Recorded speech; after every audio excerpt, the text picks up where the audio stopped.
fight all game. We are motivated. We are dedicated. Come on now. Come on now. We will win if we are the best on the field.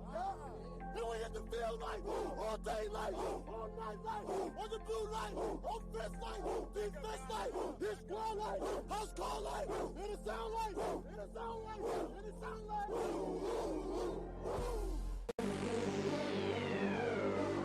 Yeah. It's official. It's official. It's official. Combine season is upon us. I'ma do this here forever. Forever. Triune. Forever.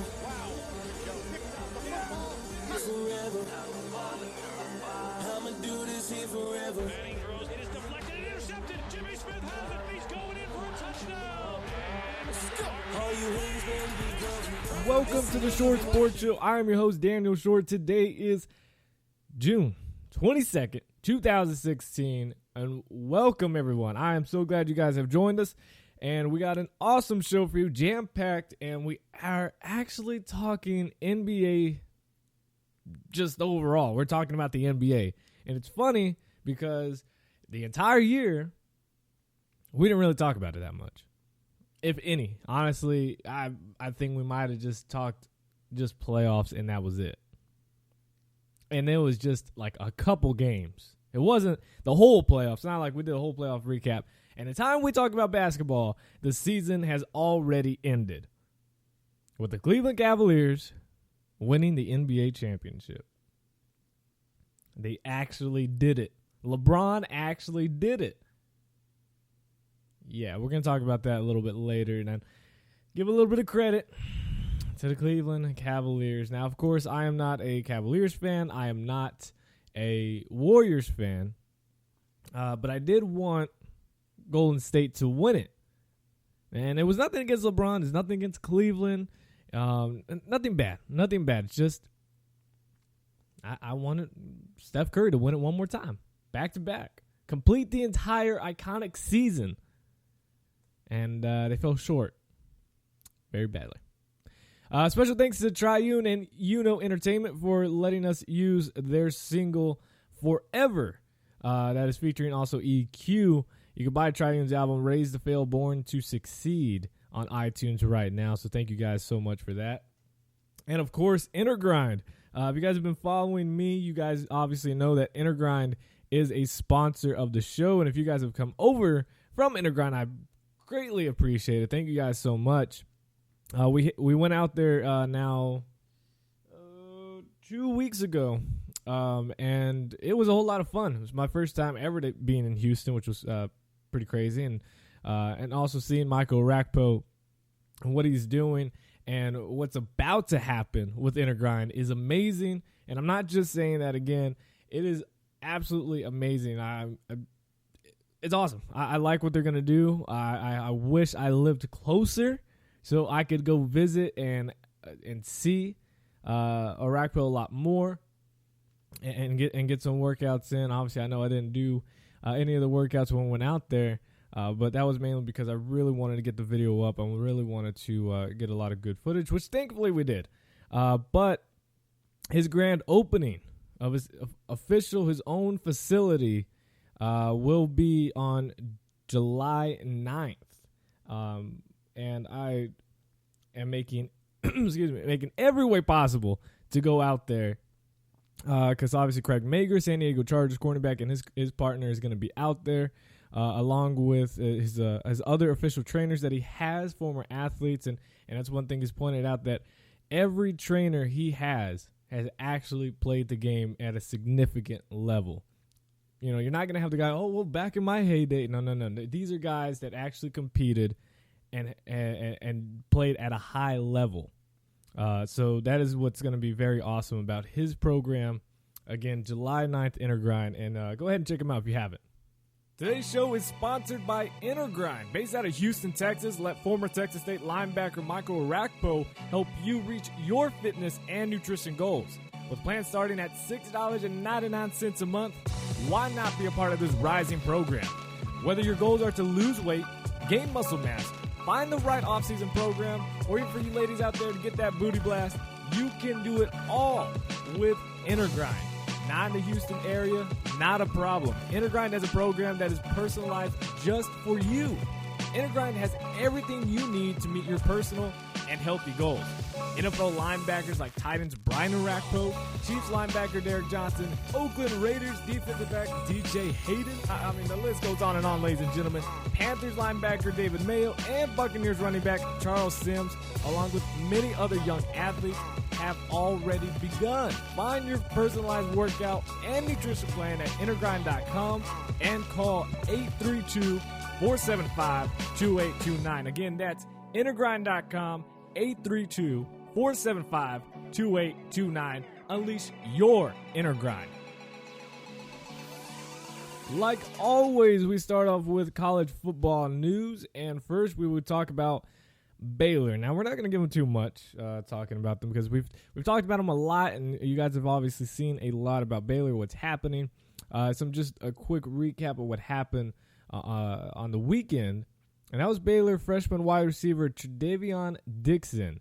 He will transfer to Houston. Now, he is the first player to be granted a transfer, to actually be gone. But thing is, they said, obviously, you can't sign with any Big 12 school, not even Kansas. You can't go to any Big 12 school. Other than that, you can go wherever you please. And Houston got a big-time playmaker. This guy, I really wanted him to go to TCU when he came out of college, or came out of high school. Obviously, he chose Baylor. This all happened, and now he is going to Houston. He took visits to both, obviously, Houston and Oregon before making his decision. And if you guys have seen some of those, football pump-up videos, the hype videos on YouTube, you most likely, even if you're watching just a college version, a lot of videos had his catch when he was at Navasota in the Texas high school playoffs, his one-handed catch in the back of the corner of the end zone, and it's been shared everywhere. That's the guy who did it. Very, very talented, and he will be gone and going to Houston, but he will have to sit out the 2016 year, but he is still eligible for a redshirt, so he can redshirt the 2016 year, so technically he would then have 4 more years of eligibility. Pretty cool. And also, Baylor also lost their fellow wide receiver recruit who had his national letter of intent invalid. Baylor never got it through. The highest ranked player in Baylor in 2016 for Baylor's class, they didn't even send his paperwork through, which shows you where Baylor is really at right now. He will either enroll at TCU or Texas after taking both visits. Baylor has also lost junior college transfers Jeremy Falk and B.J. Autry. They were dismissed from the team. And then also JUCO signee Quentin Osborne will reportedly intends to enroll at Oklahoma State. And 7 other Baylor signees from recruits of the 2016 class have requested their release from the national letter of intent, and they're still waiting on it. Still waiting on it. Not looking good right now. But another thing has happened. So they got a settlement with Art Briles and Baylor. No terms have been disclosed, and we might not ever know.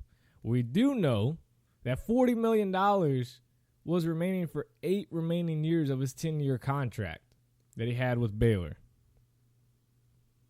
$40 million in 8 years. So roughly we could be looking anywhere from the low of 12, which I highly doubt it was, to as high as $22 million, which it's roughly in the 20 to 22 million. He's going to get at least half of it. So Baylor's done that. And so you're thinking, okay, well, it's somewhat over with. They'll hear from the NCAA potentially soon, even though the NCAA looks like they've just stayed away from all of this, which is shocking, but I really haven't seen anything on the NCAA reporting anything or saying an investigation. So you're thinking, okay, maybe it's calming down now. All right, they're not getting over it, but they're kind of moving along and seeing what the future holds. And they're thinking basically punishment is clear for a while. that they got through the worst. Well, we might have to just see on that. Tuesday, after OU's Regent meetings, the Big 12 will be issuing a statement on Baylor.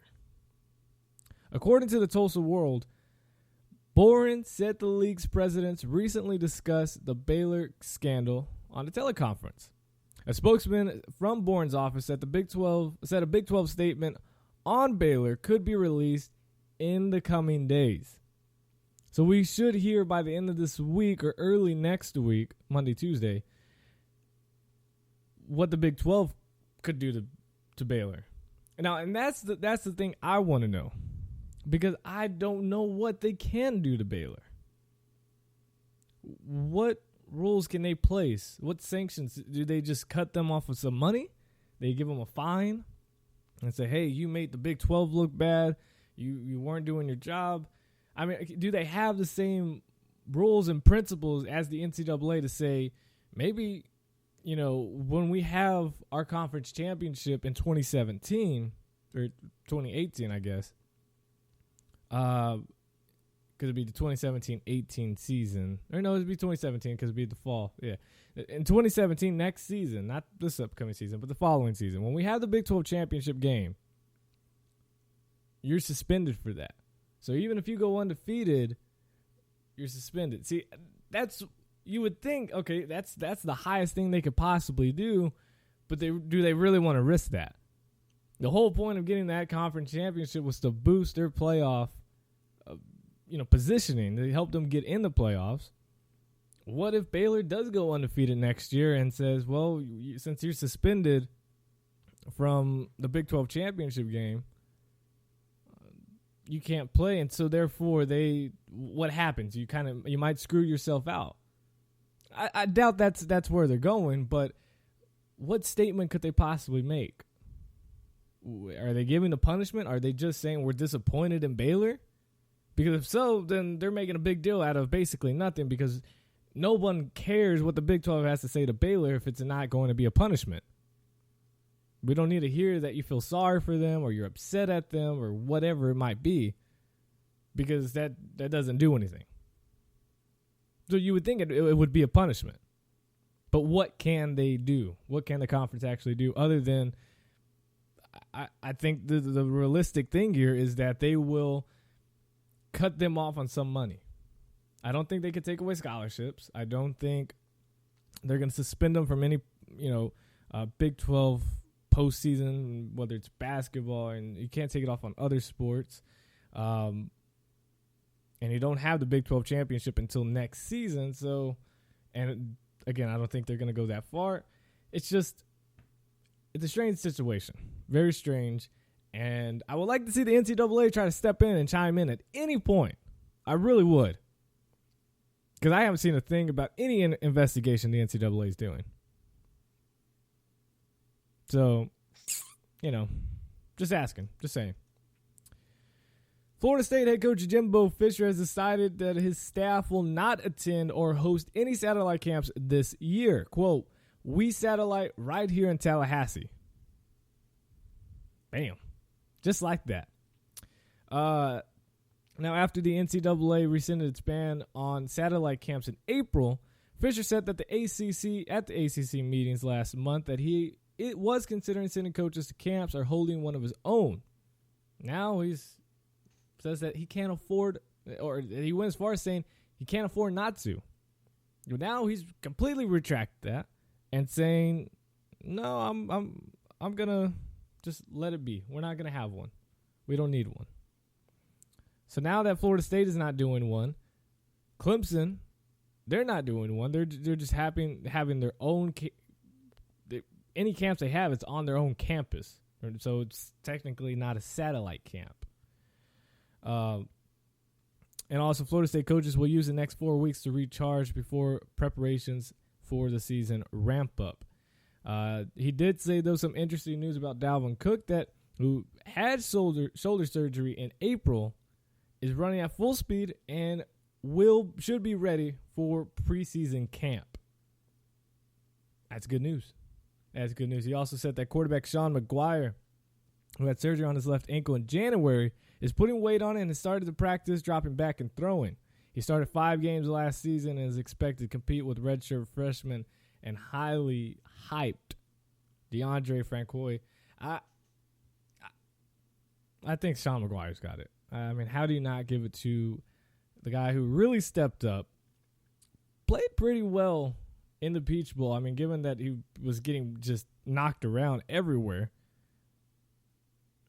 you know, I think Sean McGuire is your guy to go to. Why not give it to the leader? Florida State's season opener is September 5th against Mississippi in Orlando. It's going against Ole Miss. The rebirth of University of Alabama in Birmingham football's program took another huge step Friday when the system board of trustees gave final approval for the construction of a $20 million football operation building and covered practice field. The new 46,000 square feet football operations building will include locker rooms, offices, meeting rooms, a weight room, a dining area, and a study hall. And the school will also build a covered practice field. The project is expected to break ground this August and will target a July 2017 completion date. Now, of course, they said they weren't going to play football, and they're like, all right, well, we got to bring it back. Too many fans want it. And they've raised over $38 million in gifts and pledges in just the last year. So there are a lot of fans who say, look, there's Auburn, there's Alabama, but we still love ourselves some Alabama Birmingham. And they're still going to get their program back. It'll make its return September 2nd, 2017 against Alabama A&M. This fall, the Blazers will not have any games, but they will be allowed to practice and have their full team, recruit, do everything normal, except just actually play football. Not bad. Not bad. They're getting it back. So, which is good. It's really good to see. So some interesting news came for Alabama. This time, the Crimson Tide. The prosecution of Alabama left tackle Cam Robinson and safety Lawrence Hootie Jones has been declined, according to a filing from the Achita Parish, Louisiana District Attorney's Office. That is one weird name. The filing cities insignificant evidence, they cite, I don't know why, I'm losing my words here, guys. I'm sorry. The filing cites, I was going to say cities again, insignificant evidence for Robinson on charges of possession of a controlled dangerous substance and illegal possession of a stolen firearm, and for Jones, a possession of a controlled dangerous substance. Both were arrested in mid-May of their hometown of Monroe, Louisiana, and a court appearance is set for late last week, was delayed before Monday's news. District Attorney Jerry Jones told Kano TV, quote, this is where it gets interesting. I want to emphasize once again that the main reason I'm doing this is that I refuse to ruin the lives of 2 young men who have spent their adolescence and teenage years working hard and sweating while we were all in the air conditioning. End quote. That was it. Now, need I remind you, having a possession of a stolen firearm is just a felony. Just a felony. And the weed thing, people are going to argue whether, the drug arrest and all that. So, all right, well, fine, we'll drop it. But a possession of a stolen firearm is a felony. And nothing's going to happen. Just, all right, you're off the hook. That's it. Don't do it again. They probably give it right back to him. According to the police report, the officers approached the player's vehicle at a park that was closed and smelled marijuana. The report alleges that a bag of marijuana and a handgun were in plain sight, and a stolen handgun was found under the passenger seat. Robinson was allegedly driving the vehicle with Jones as a passenger. The stolen firearms charge Robinson faced was a felony, while the other charges for Jones and himself were misdemeanors. Alabama head coach Nick Saban hasn't announced any punishment for the two players, saying multiple times that he wanted to gather more information about the arrest. Now, for people that don't know, Cam Robinson's kind of a big deal. He's the next big thing. He's an all-SEC left tackle entering his junior season.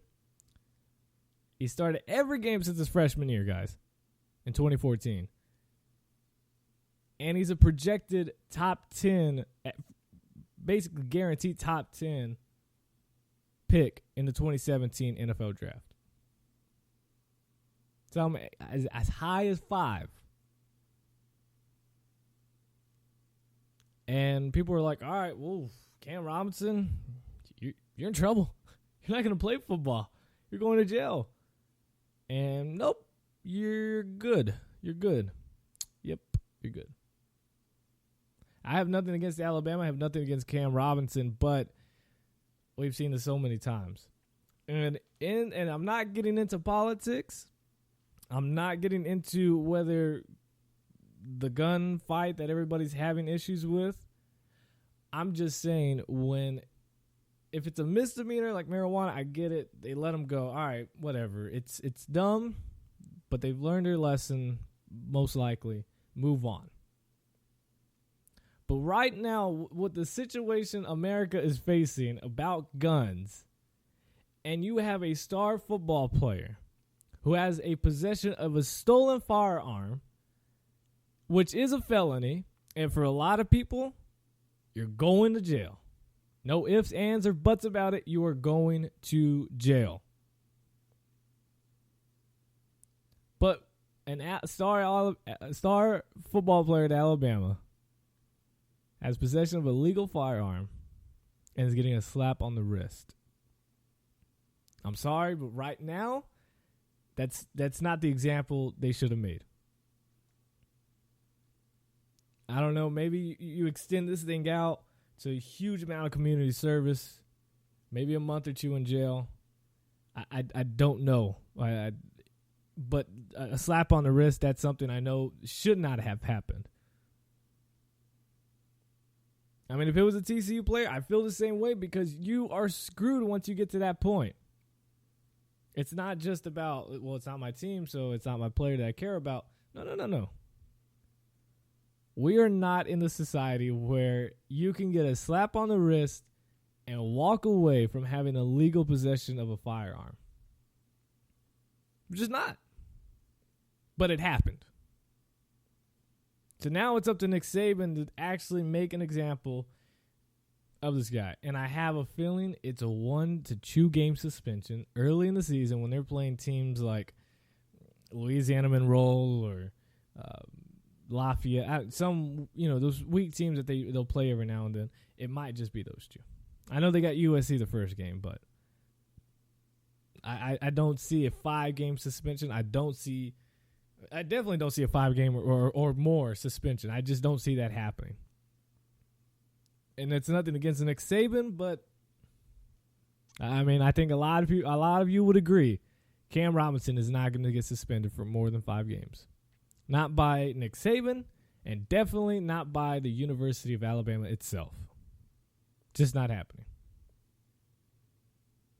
Now, of course, and again, we're not going to get into politics on this show, but, gun control, gun problems that we've had here in America.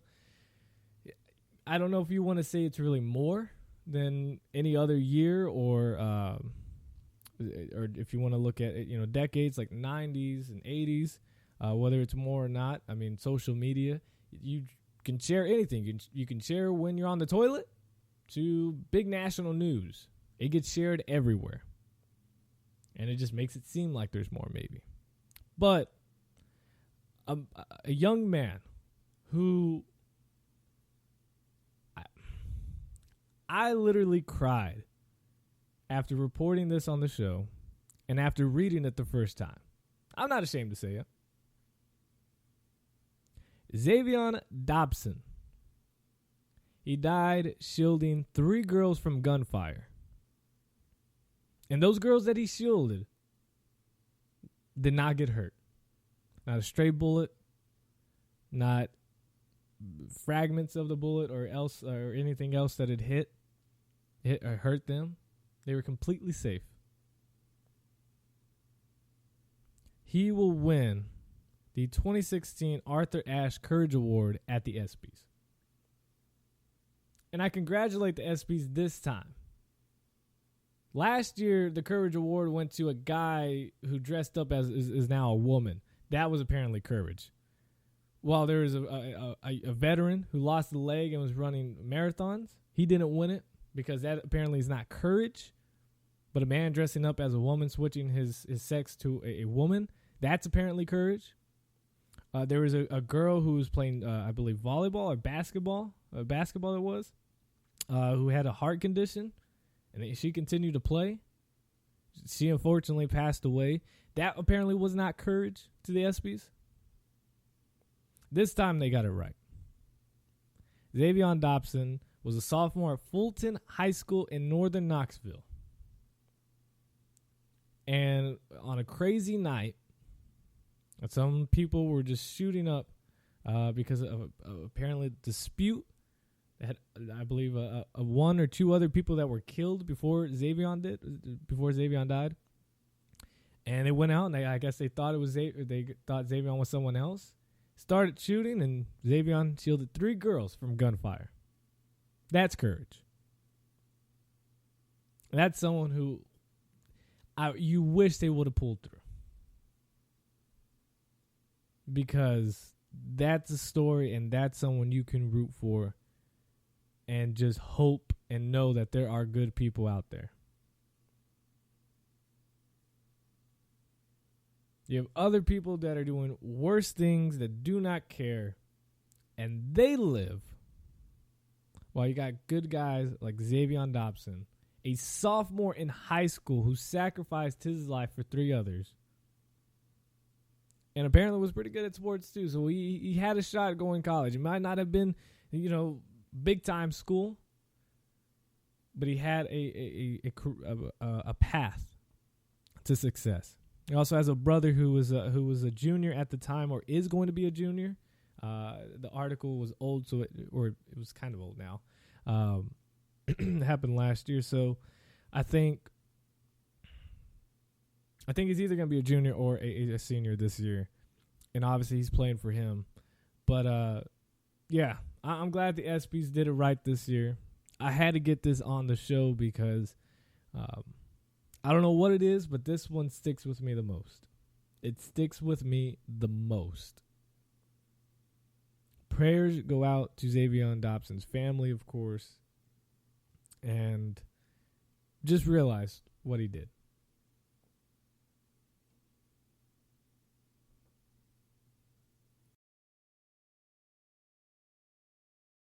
Hey guys, sorry to interrupt the show, but I want to say first off, thank you for all of your support.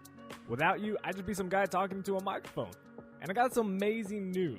I recently joined Patreon. And in case you're wondering, Patreon is an amazing way for you to earn some sweet rewards by supporting The Short Sports Show. I promise you, you will love the perks, and your support will help build this show. Go to www.patreon.com/theshortsportshow and view the amazing rewards you would get directly from me to you by donating to the show. The link is in the description, so when you have some time, check it out. And again, thank you for listening and supporting The Short Sports Show. Now back to me rambling on about something.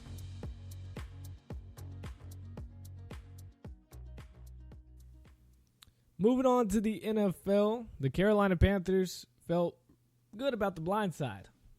So that's why they gave Michael Orr an extension, a 3-year extension, a deal worth $21.6 million in new money, which includes $9.5 million guaranteed.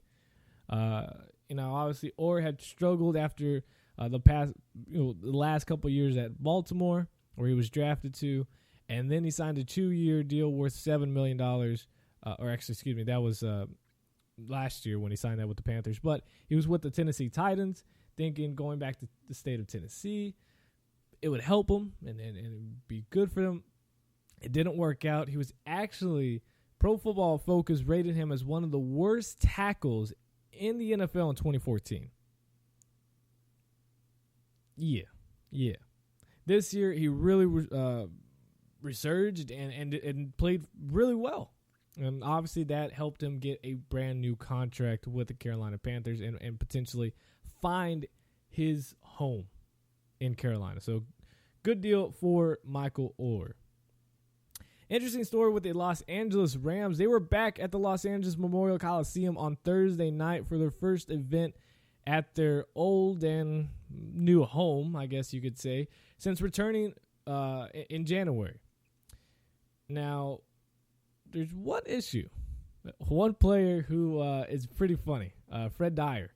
He played for the Los Angeles Rams from 1972 to 1981. He was a defensive end.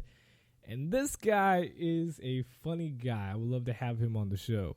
During Thursday's event where fans were able to talk with current and former players, and they were able to tour the Coliseum, all the former players and 99% of the fans wore the Rams classic blue and yellow uniforms. Not the blue and gold that they have now, but the blue and yellow that they wore when the last team played in Los Angeles.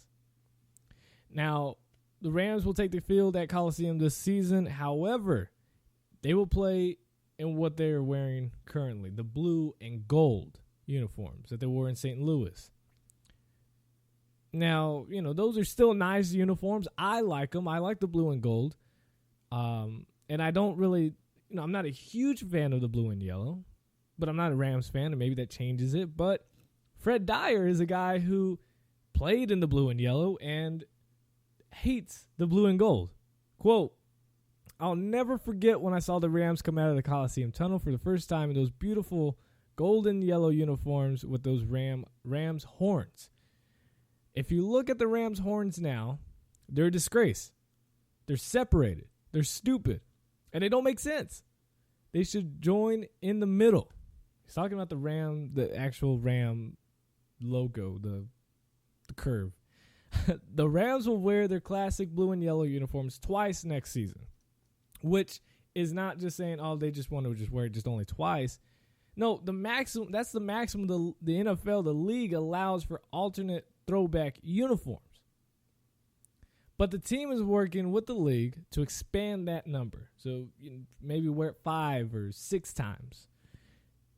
Now, the teams are required by the league to submit requests to change uniforms between January and March of each year, and then they must wait another 2 years to actually implement those changes. The team does not plan on making any significant uniform changes until moving into their new stadium in Inglewood in 2019. So what that means is they'll play in the blue and gold this season in 2016, and they'll still wear those two games. They'll have the classic blue and yellow, right? They're going to fulfill that, and they might even wear the last 2 games, which would be kind of funny. But last 2 home games, but they'll most likely spread it out. The thing is, they open that stadium in 2019. It takes 2 years to implement any changes to a uniform, like we just read. That means in 2017, next season, between January and March, the Rams could say, and they don't have to tell anybody. We won't know. We won't know probably until a couple months before the season starts of 2019. But they could change their uniforms back to the blue and yellow. And so that way, in 2019, those 2 years now are able to implement the changes, and bam, they're back to the blue and yellow. Dyer goes back to say, and this is where it gets pretty funny, quote, "I understand they can't make a change for a year or 2, but they don't have to wear that uniform. They could choose to wear anything they want. Those Rams horns are known globally, and for them to bastardize it like this by putting those 2 stripes is stupid. They should fix those horns right because right now it's bull blank." I think you guys know what he was going to say, end quote. So, I don't know. I would like to see maybe a throwback of the blue and white back when Deacon Jones was wearing it. I always thought those were kind of cool, the blue and white only. The blue and yellow,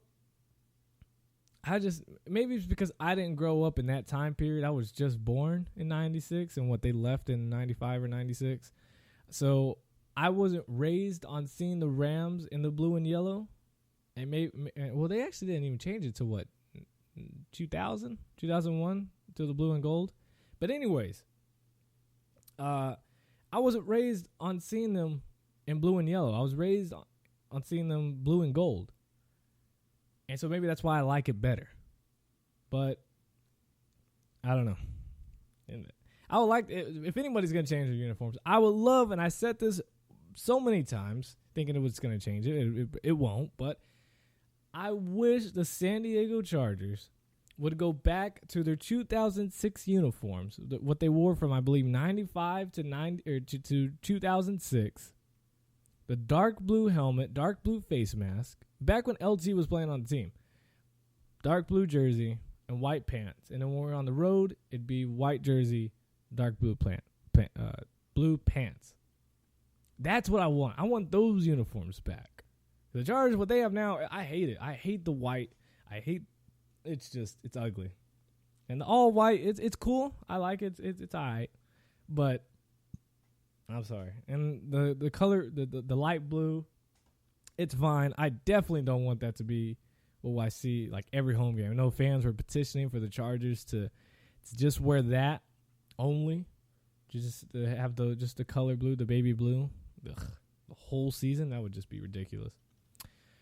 I feel bad. Baltimore Ravens running back Trent Richardson will need arthroscopic surgery on his knee, according to a team source.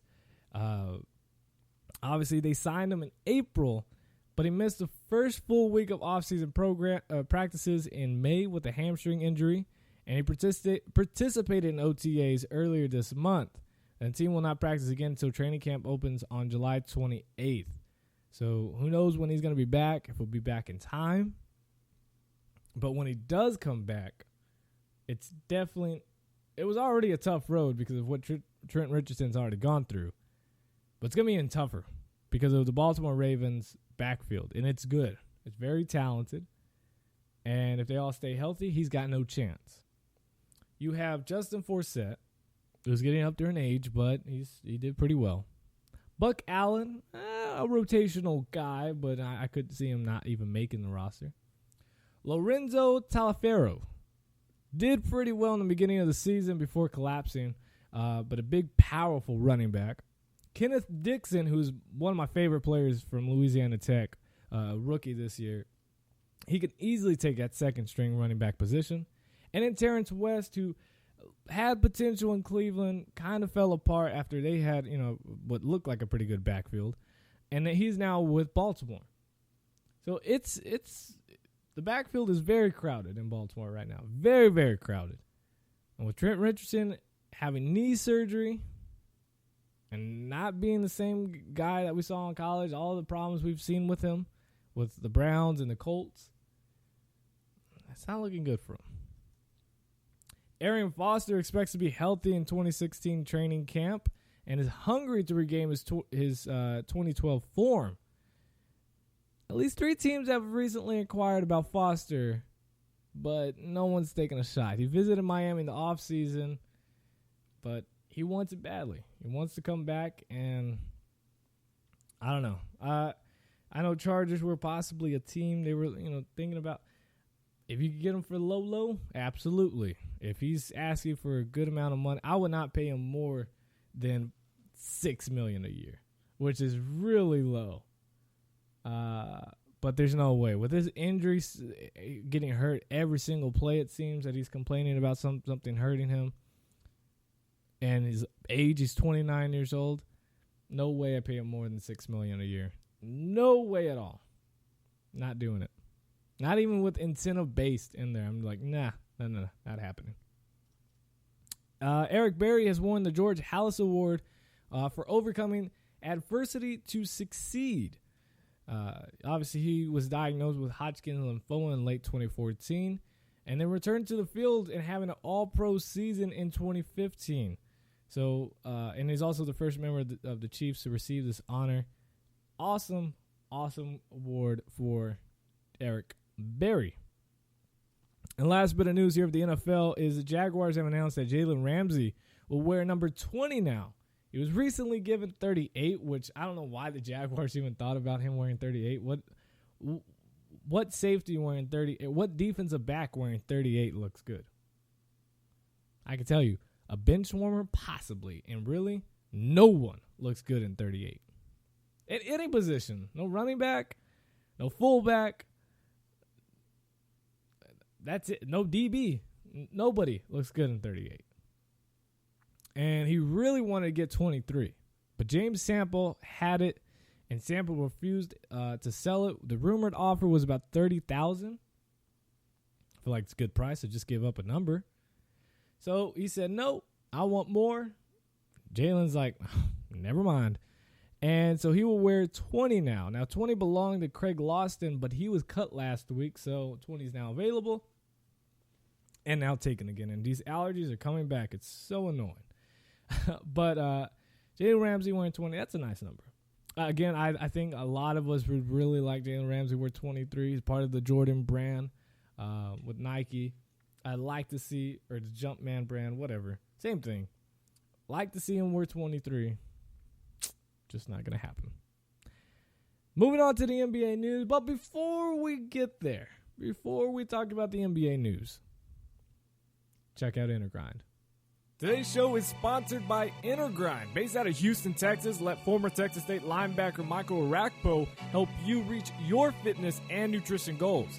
With plans starting at $6.99 a month, why not be a part of this rising program?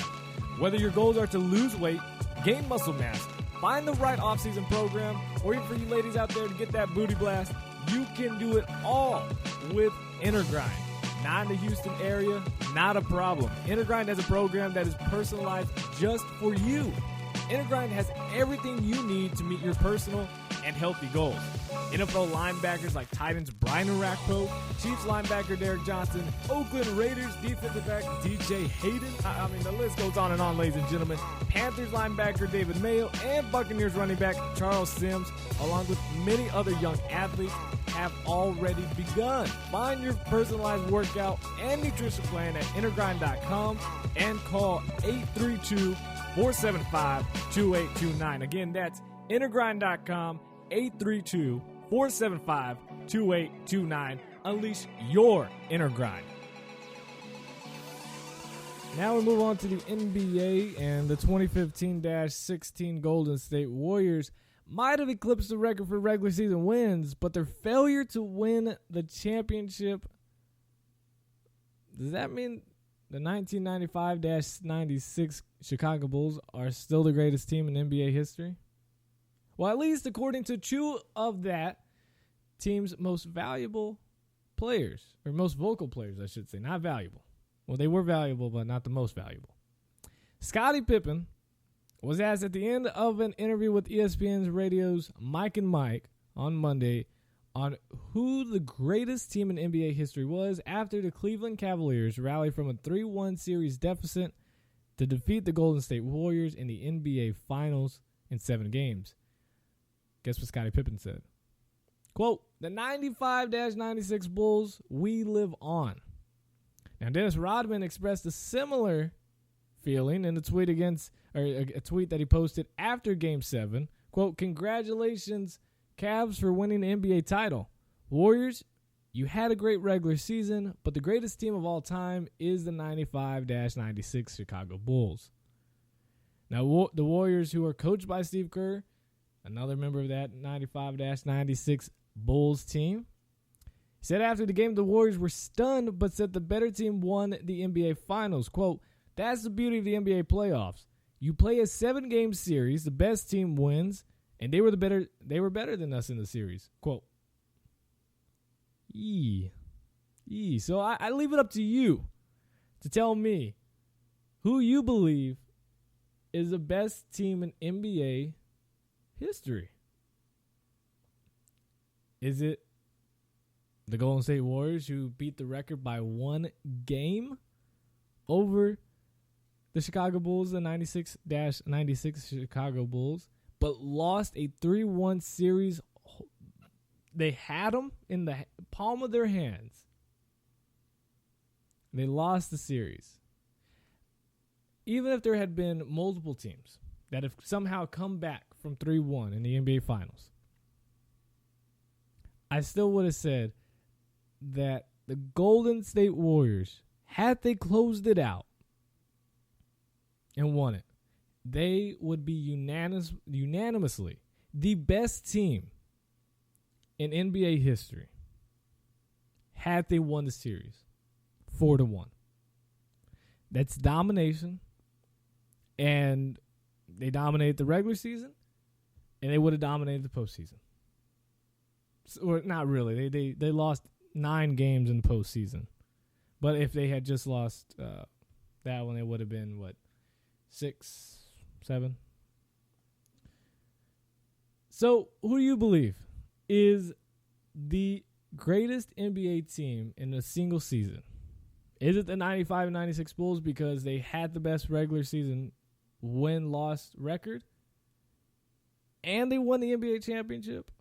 Or is it the Golden State Warriors, the 2015-16 Golden State Warriors, that had the better record in NBA history, had the best record by 1 game, but lost the NBA Finals to the Cleveland Cavaliers? I think it's really going to be like 90 to 10%, 90% to 10% that say the Chicago Bulls, and I'm on that side of the Chicago Bulls because they won it all. They won it all. They didn't choke. Golden State Warriors choked. And no disrespect to Cleveland Cavaliers because obviously they are a really good team. And that takes a lot to come back from 3-1 against the Golden State Warriors that we all know and win the NBA Finals. It takes a lot. But the Golden State Warriors had Cleveland in the palm of their hands and easily could have just crunched them. They did it. They let it slip. Big time. Big time. So, congratulations, LeBron. I wasn't salty. If you looked at my Twitter, I wasn't salty that Cleveland won. I was a little upset. Yeah, I wanted Golden State to win. I wasn't salty. My only thing that I don't like about sports society is this. We're getting all philosophical here today. Is how it's a trend, and I hate it so much with a passion, how it's a trend that everybody all regular season long was all on Steph Curry, was all rooting for the Warriors. Everybody was like, oh, yeah, Steph Curry's great. Look at what he's doing. Oh, be like Steph. All this other talk about Steph Curry. And as soon as the Cleveland Cavaliers start making a little bit of a comeback, and especially in Game 7, I saw those exact same people, not just people I know as friends, but as a group of people on Twitter, on social media, how they were all on Steph Curry the entire regular season and through majority of the playoffs. Completely switch in a blink of a tweet. They are all over LeBron. Oh, my boy LeBron getting his ring. Yeah, I'm so respect to LeBron. Respect. It's so annoying. That was what I was upset the most about. Was how I could see them quickly just switch just like that, and no one says a thing. Oh, I've always been a LeBron fan. I've always just rooted for him. If you don't get out of here with that mess, that's what's annoying. That's what's annoying. Is how they will quickly switch. Respect to LeBron. Hey, shout out to LeBron. You don't even know him. He doesn't know you. He doesn't need your respect. It's ridiculous. It's crazy. That was what I was salty about, I guess. How it's a trend to be on a certain athlete, no matter what sport, through a long period of time, and then when it comes down to it the most, they'll quickly switch on who's ever the winner. That's what was annoying. That was it. That was all I had to say. But anyways, moving on. Kevin Durant is less than 2 weeks away from being a free agent for the first time in his life. But he did want to say first that, hey, I'm releasing the new KD9 signature shoe that you should go and buy. that's where he was at. So this is what he had to say about becoming a free agent during this time. Quote, I know how important this time is. Like I've been saying all season, I have people I trust. I have all the trust in the world in them that will sit down and figure this thing out. Figure out what's best for me.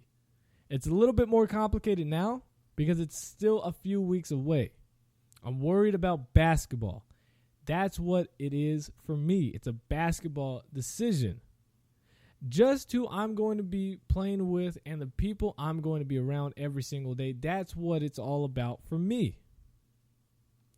You tend to hear about the market and opportunities you can get off the court, but I'm blessed, man, to be making what I make as a basketball player. End quote. Saying it's not necessarily about the spotlight nor the money. And he even talked about him being in Oklahoma City, saying there is no media in Oklahoma. There is none. There's no big time. He doesn't care about what the big cities like New York, L.A., Miami, those big media markets that can offer him sponsorships and anything off the court. He just said, I played my entire career except for 1 or 2 years in Seattle. I played in Oklahoma City. There's nothing there. There is no big-time marketing. There's no big-time media outlet there. So I don't need it. I got through it majority of my career. I do not need it. And, that's good. I'm glad. But how serious is it?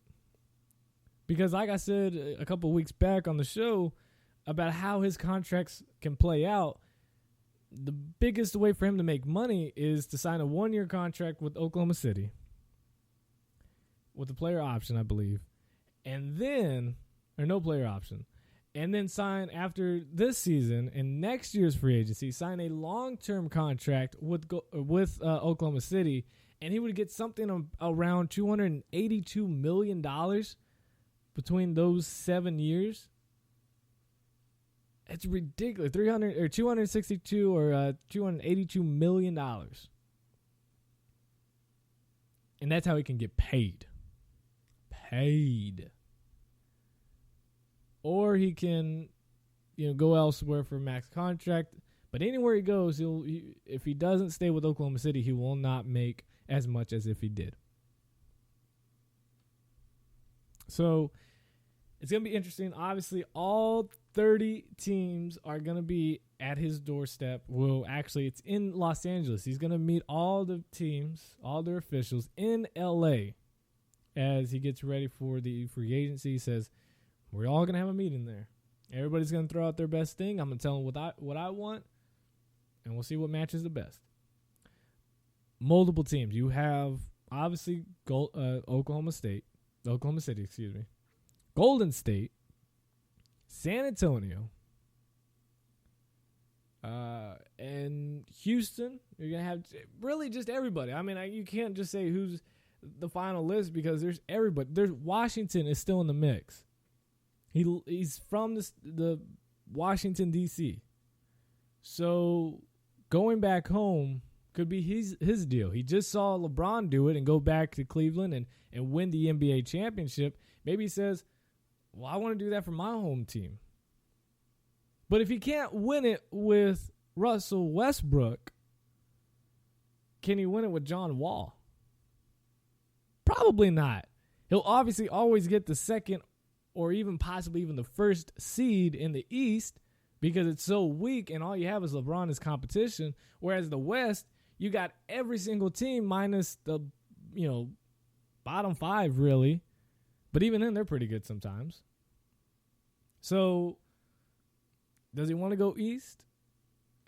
It's going to be interesting. But at least he gets to see, at least the free agency does it where it's after the draft, which is really good. Because now he's able to watch the entire full draft and see all the teams make their selections and says, well, maybe I like this rookie. We could work something out. You never know. Maybe it changes it. Obviously, I'm keeping hope alive that my Los Angeles Lakers can be somebody, but I can't see him. I think he either stays in Oklahoma City or goes with one of the big time teams like Golden State, or San Antonio. Or Washington. That's it. So my prediction is it's either OKC stays with them, the Washington Wizards, the San Antonio Spurs, or Golden State. That's it.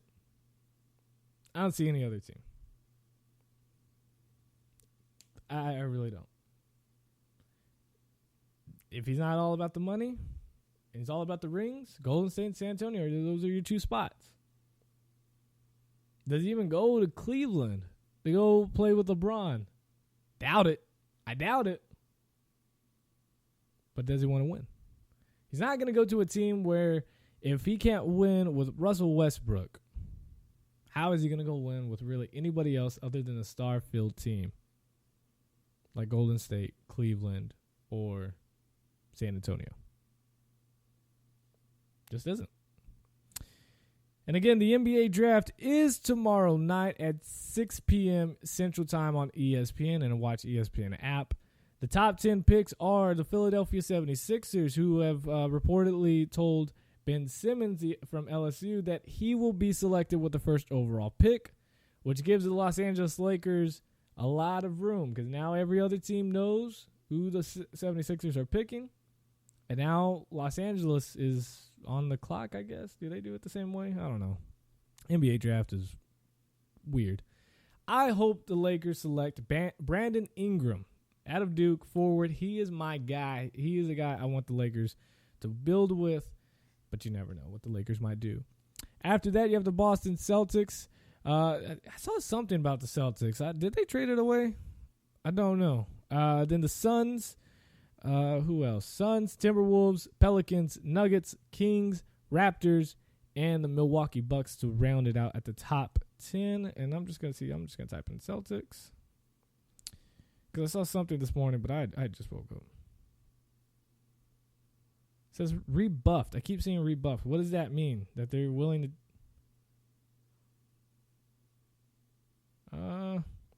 So apparently the Boston Celtics are willing to trade and are offering trade packages for that number 3 overall pick.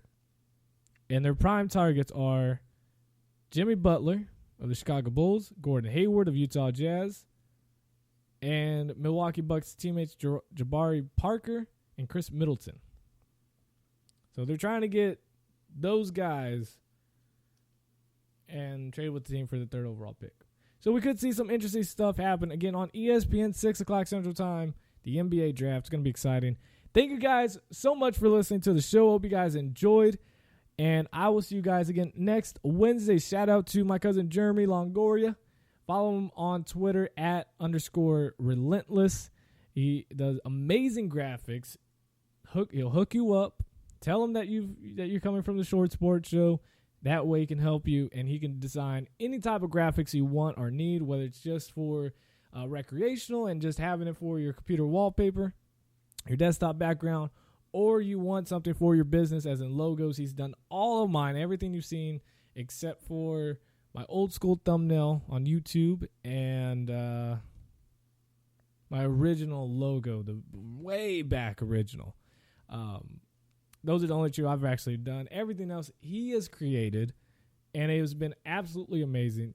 Go check it out, again, at _relentless for awesome designs for your company or just personal use. Thank you guys so much. I will see you guys next Wednesday morning. As always, God first, God bless, and I'm out. Peace.